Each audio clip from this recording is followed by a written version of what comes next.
நாட்டையே உலுக்கிய இந்த பொள்ளாச்சி பாலியல் சம்பவத்தில் குற்றஞ்சாட்டப்பட்ட 9 நபர்கள் குற்றவாளிகள் எனவும் சாகும் வரை ஆயுள் தண்டனை எனவும் நீதிமன்றம் தெரிவித்திருக்கிறது.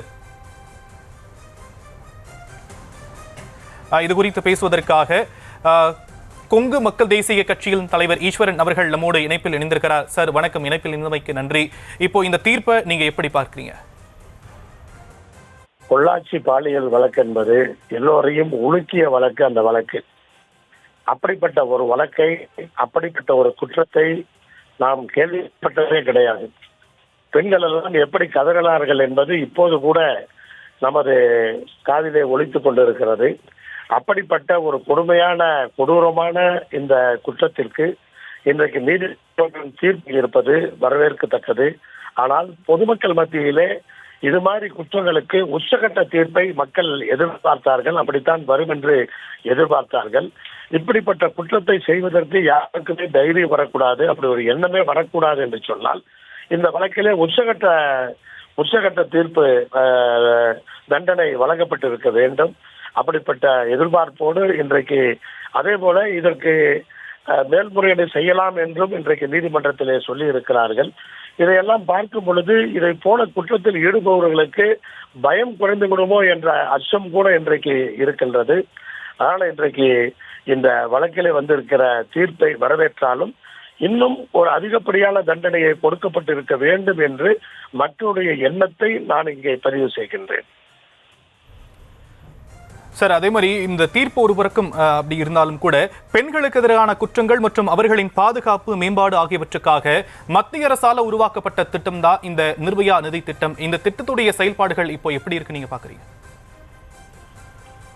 இல்ல, ஏதாவது இந்த எந்த திட்டமாக இருந்தாலும் அந்த பகுதியில் இருப்பவர்கள் விழிப்புணர்வோடு இந்த பிரச்சனைகளை காவல் நிலையத்திற்கோ அல்லது நீதிமன்றத்தின் பார்வைக்கோ கொண்டு வர வேண்டும். அப்போதுதான் அதற்கான தண்டனை வழங்கக்கூடிய அந்த வாய்ப்புகள் கிடைக்கும். ஏன்னா பொள்ளாச்சி வழக்கு என்பது, இந்த குற்றங்கள் என்பது பல ஆண்டுகளாக அங்கே நடந்து கொண்டிருந்தது.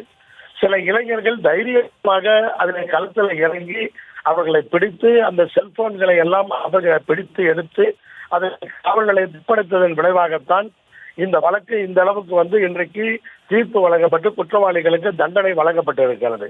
ஆனால் இது அவ்வளவு தைரியமாக தயக்கமில்லாமல் செய்யக்கூடிய அந்த நிலை இருக்கும்போதுதான் இந்த குற்றங்கள் குறைவதற்கான அந்த வாய்ப்புகள் இருக்கிறது. இந்த பொள்ளாச்சி பாலியல் வழக்கை பொறுத்தவரை எங்களுடைய வருத்தம் எல்லாம் உடனடியாக வழக்கு பதியப்படவில்லை.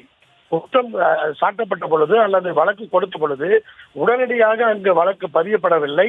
அங்கு தாமதப்படுத்தினார்கள் என்பது உண்மை. பல்வேறு போராட்டங்களை நாங்களே அங்கீகரிக்கிறோம். பல்வேறு கட்சிகளும் அங்கே போராட்டம் செய்திருக்கிறார்கள். அதற்கு பிறகுதான் அந்த குற்றங்களை, அந்த வழக்குகளை எல்லாம் தீவிரப்படுத்தினார்கள். அதனால இதை பொறுத்தவரை இது மாதிரி குற்றங்களுக்கு எந்த விதமான பாரபட்சமும் இல்லாமல் அதிகபட்சமாக உடனாக யாரும் துணை போகக்கூடாது. அரசியல்வாதியாக இருந்தாலும் அதிகாரிகளாக இருந்தாலும் இப்படிப்பட்ட குற்றங்களுக்கு யாரும் துணை போகக்கூடாது என்பதுதான் என்னுடைய வேண்டுகோளாக இருக்கிறது. இணைப்பில் உங்களுடைய கருத்துக்களை பகிர்ந்து கொண்டமைக்கு நன்றி திரு ஈஸ்வரன்.